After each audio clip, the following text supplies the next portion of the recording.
Continuamos en Voz Propia. Jonathan Farías Carrillo y Porfirio Carrillo Castilla nos hablan acerca de cómo la investigación artística puede ser abordada desde diferentes áreas del conocimiento. Mi nombre es Jonathan Farías. Pues bueno, vengo a Espía, este seminario de investigación permanente sobre arte, porque bueno, me parece un poco a veces estrecha la formación que nos otorga la Facultad de Artes Visuales.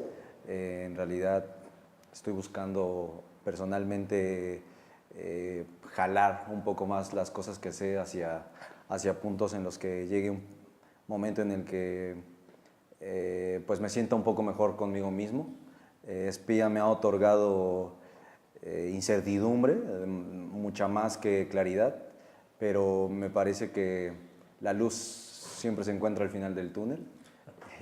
Y Espía pues ha sido para mí un cuestionamiento más profundo del que pensaba cuando llegué aquí. Desde la biología, las neurociencias, cuando uno hace investigación o das clase, todo el tiempo está utilizando imágenes. Por ejemplo, el trazo del electroencefalograma es una imagen. Claro, claro. Cuando muestras un animal actuando, su conducta es una imagen.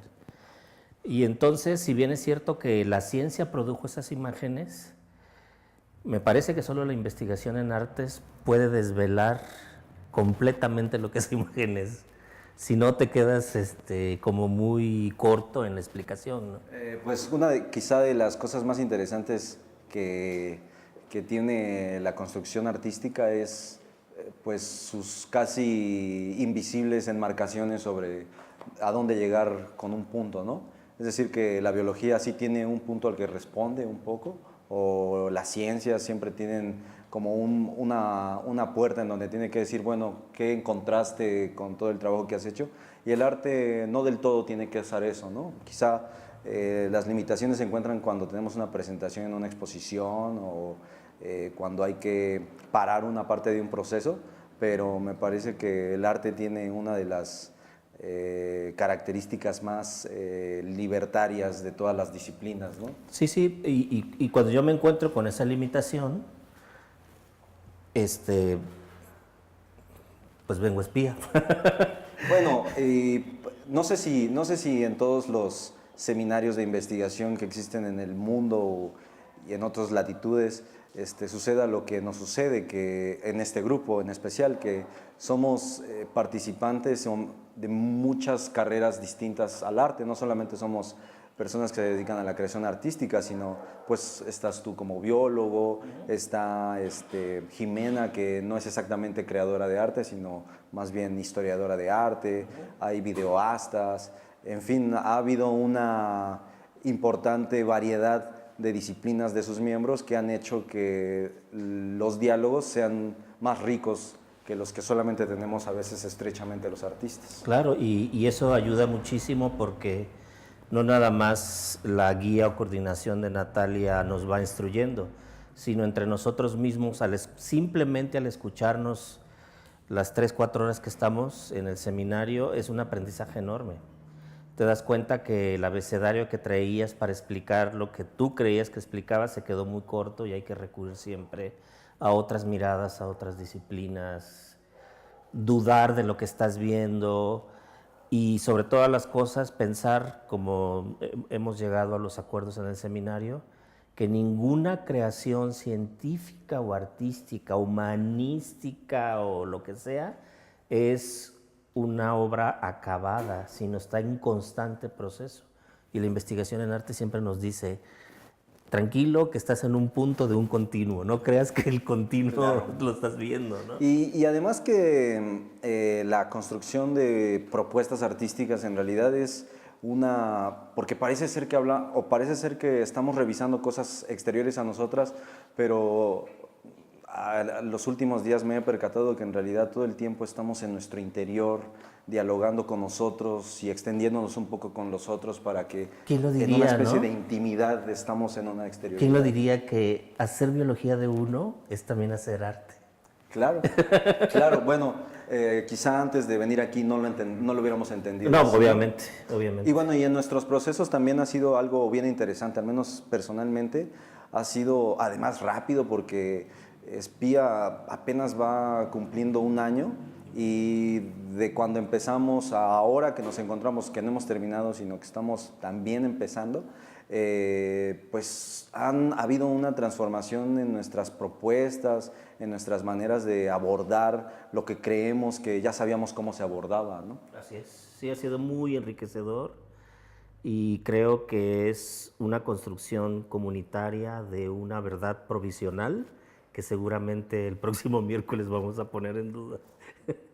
Y también otra de las cosas interesantes de Espía es que pues Natalia, que ha estado moviéndose en diferentes espacios del arte, pues ha hecho vinculaciones que ha traído aquí, ¿no? Es decir, que Espía se está convirtiendo en un centro de diálogo de otras latitudes y de otros personajes que no hacen más que enriquecernos y enriquecerlos, ¿no? Y que nos ha demostrado que las dicotomías entre ciencia y arte, cultura contra biología, derecho contra izquierdo, no norte-sur, son absolutamente artificiales y además peligrosamente ideológicas.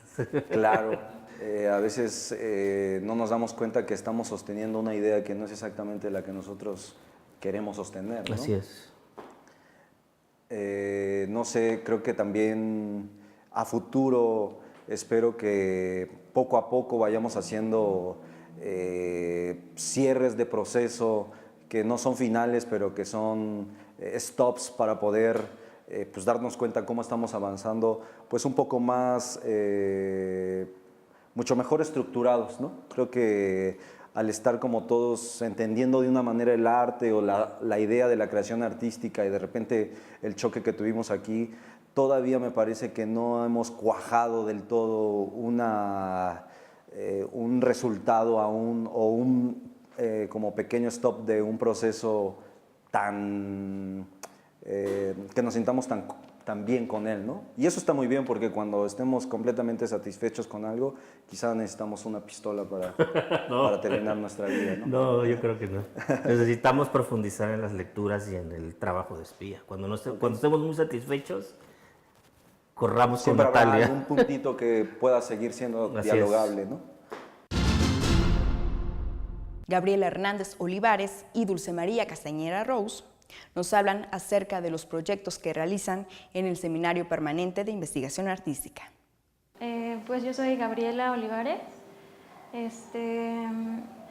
Pues yo justo entré al seminario porque quería un poco cuestionarme mi propia producción artística a partir como de una profundización teórica, que creo que el seminario me ha brindado como mucho eso, como el cuestionarme a partir de diferentes textos que yo no me esperaba tampoco, como aprender, por ejemplo, desde la geografía, cuestionar mi propia producción artística, ¿no? Que quizás sean disciplinas como que podrían no tener mucho que ver, pero sí, realmente ahí he aprendido como que las ciencias y como la complejidad del conocimiento, ¿no? Entonces, pues creo que en ese sentido me ha servido como mucho porque también es difícil, ¿no? Como ir de la mano de la producción como tal, como las herramientas teóricas, pero creo que esa es la finalidad un poco también de aquí, del seminario. Y a futuro, pues creo que pues es un poco complejizar la producción artística que ya tenía. Así como no quedarme en un estado como de que ya esto hago y entonces sigo con esa línea que quizá me ha resultado, sino como complejizarlo. Mi nombre es Dulce Castañeda y pues yo entré al seminario porque tenía un rato que estaba con algunos planteamientos artísticos muy personales y tenía ganas de ponerlos en una mesa donde se pudieran retroalimentar, nutrir y cuestionar con otros puntos de vista y cosas así, ¿no? Y lo que me llamó la atención, lo que me motivó a entrar fue pues el pasado evento que hubo donde presentaron todo lo que es espía, y vi las ponencias, vi pues un poquito de la dinámica y dije, pues yo quiero probar a ver qué tal, ¿no? Y pues siento que pues apenas estoy descubriendo cómo es, ¿no?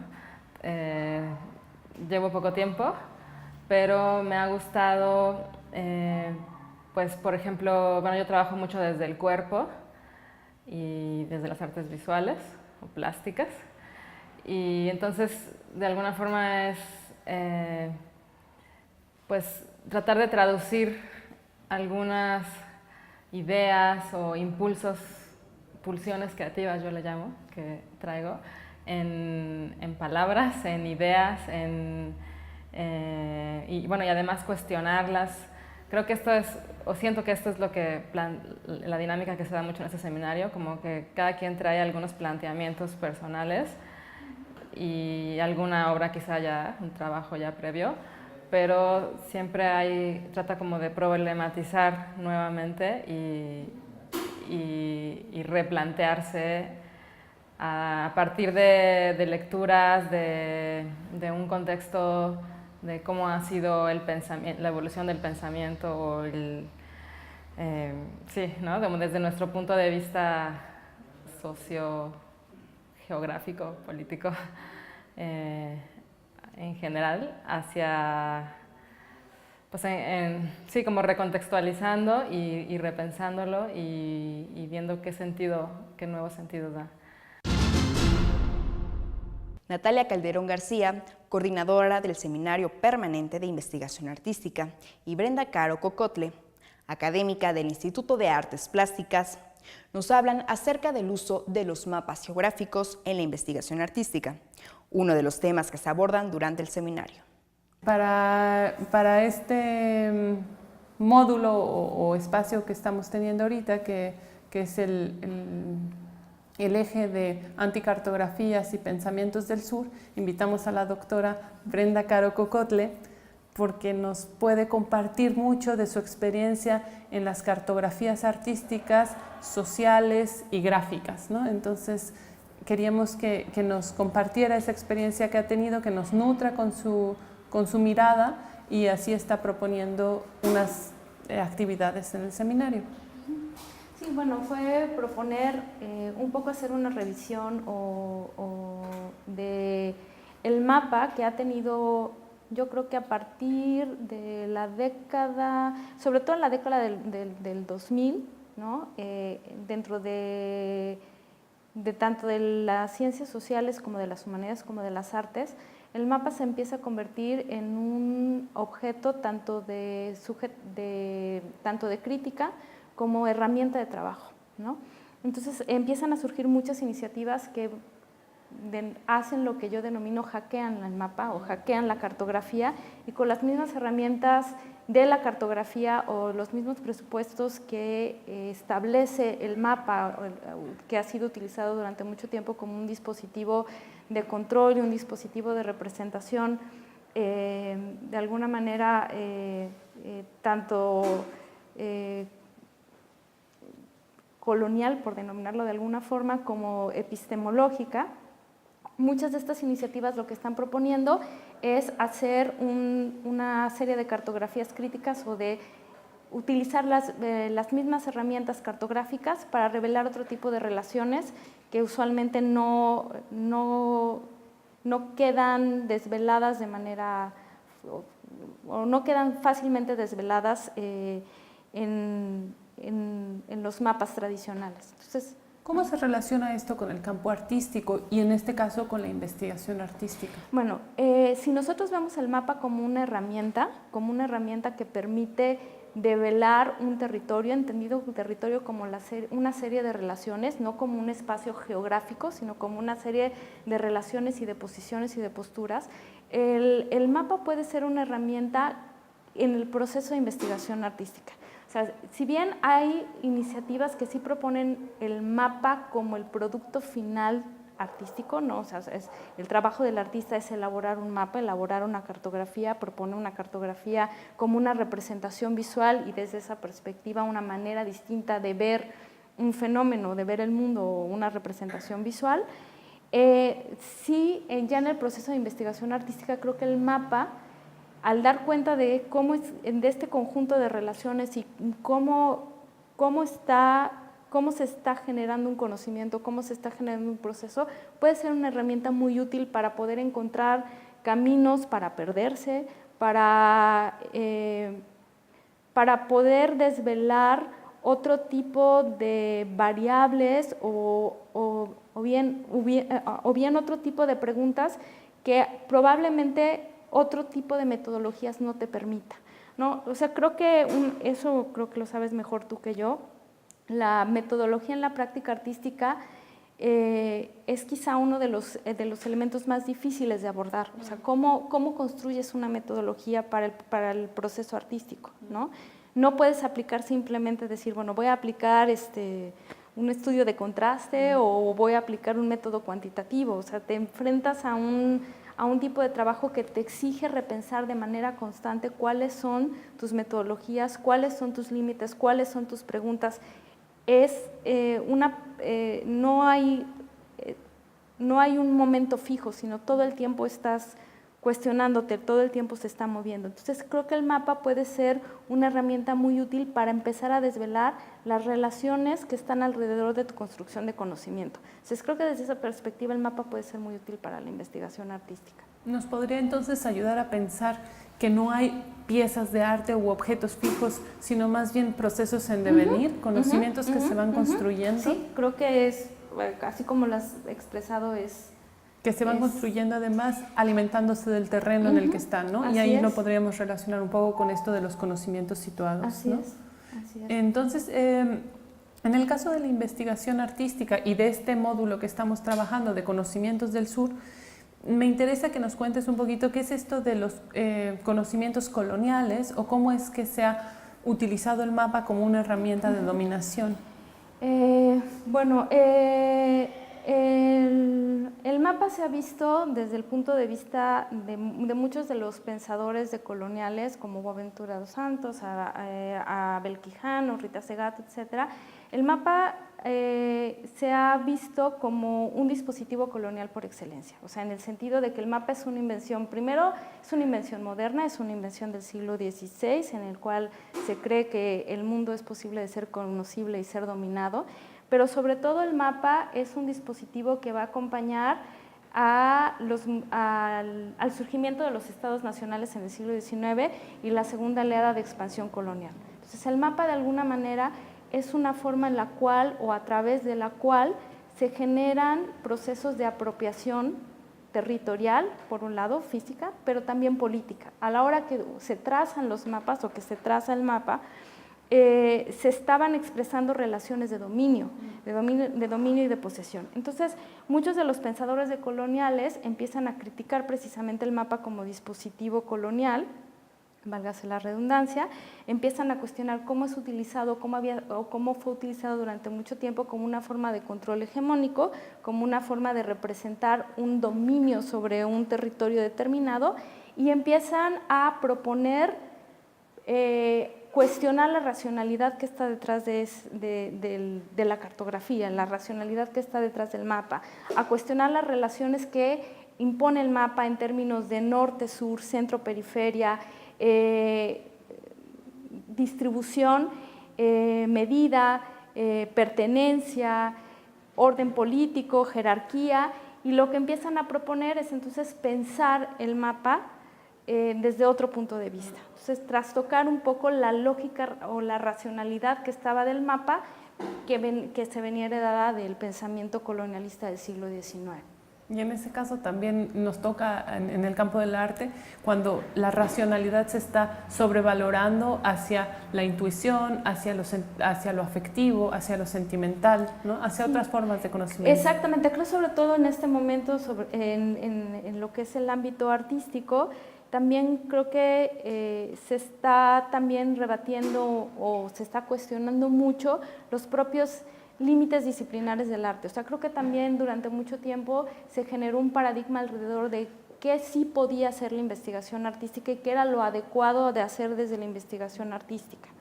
Entonces, creo que ahorita, a partir un poco de precisamente de los diálogos que el arte ha empezado a trazar con otras disciplinas, sociología, estudios de género, filosofía, la misma ciencia, ha tenido que cuestionar los propios paradigmas que tenía respecto a cómo se pensaba que se debía hacer investigación artística. De hecho, incluso el pensar el hacer investigación artística. Creo que durante mucho tiempo se pensó que el artista no hacía investigación, que el artista no investigaba, que el artista vivía en el mundo ahí de las ideas. Solo creaba, ¿no? Solo creaba, pero que la creación no implicaba un proceso de investigación. Eso es muy importante lo que estás diciendo, porque es un debate que actualmente está muy en boga, pero lo ha estado desde hace mucho tiempo, ¿no? Siempre sacan el ejemplo de Da Vinci, ¿no? ¿Qué hacía Da Vinci sino investigación? Sin embargo, la investigación artística no es nombrada como tal, sino hasta los años 90, ¿no? En el norte de Europa, en Finlandia, en Suecia, en los países germánicos, en donde se empieza a nombrar esto de investigación artística, y muy importante el rompimiento disciplinar que genera, ¿no? Es un arte que no es ensimismado, es una práctica que se relaciona con otros campos de saber y sobre todo que pone el acento en la producción de conocimiento, ¿no? En la producción de conocimiento y el contarle a otros qué conocimientos se están generando desde el arte. Y sobre todo creo que también rompe la idea que se tiene de conocimiento, ¿no? Que creo que eso también es muy importante.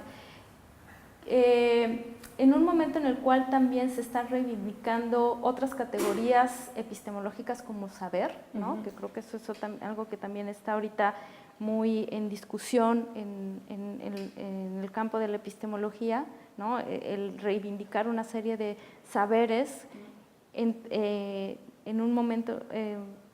Sí, saberes en contraposición quizá a la idea del conocimiento científico, ¿no? Como este conocimiento mesurable, constatable, medible y demás, y el saber como este conocimiento intuitivo, no demostrable, más vinculado al día a día, etcétera. Pero en un momento en el cual se está también rompiendo con esa idea de que el saber es menor y que el conocimiento es mucho más valioso, y empezar a decir, pues en realidad es que los saberes tienen una valía, el conocimiento científico tiene otra valía, y en vez de decir uno es mejor que otro, hay que ver de qué manera se pueden retroalimentar. Creo que en el caso de la investigación artística o de la práctica artística fue el empezar a preguntarse qué tipo de conocimiento genera el arte, ¿no? O sea, y no nada más en el terreno de lo estético, de decir la apreciación, o sea, el conocimiento artístico vinculado a la apreciación estética o la apreciación artística. O a la expresión. O a la expresión, sino preguntarse realmente qué categorías epistemológicas puede construirse a partir de la práctica artística. Espacio, tiempo, cómo son leídas esas categorías consideradas como tradicionales o científicas, si bastan o no bastan, si resulta que no son suficientes. La misma idea de corporalidad, ¿no? Cómo se introduce como una categoría de conocimiento después de que durante muchos años el cuerpo estuvo vedado o estuvo considerado como que lo que tu cuerpo experimentaba, eso no era conocimiento real, sino pero no te podía dar mayores indicaciones. Categorías también tales como ya dije espacio y tiempo, perdón, pero otro tipo de categorías que el arte empieza a, por ejemplo, intuición, cómo interviene o cómo empieza a verse como una categoría.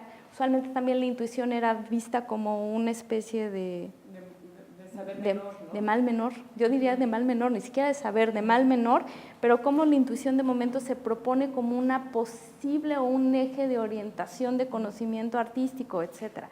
Entonces, creo que eso es muy valioso en este momento, empezar a preguntarse sobre qué condiciones de conocimiento genera el arte, que creo que eso también es importante, no solo qué tipo de conocimiento, sino qué condiciones de conocimiento genera. Bueno, Muchas gracias, Brenda, y gracias por venir al seminario. En el seminario generalmente una vez al mes tenemos invitados especiales una vez al semestre, que nos ayudan o nos enriquecen en este concepto. Hemos llegado al final de Voz Propia, no sin antes agradecerles que nos hayan acompañado. Les hacemos la invitación para que nos escriban por correo electrónico a vozpropia@uv.mx y nos sigan a través de las redes sociales de TeleV. Soy Gili Muñoz y nos vemos en nuestra próxima emisión.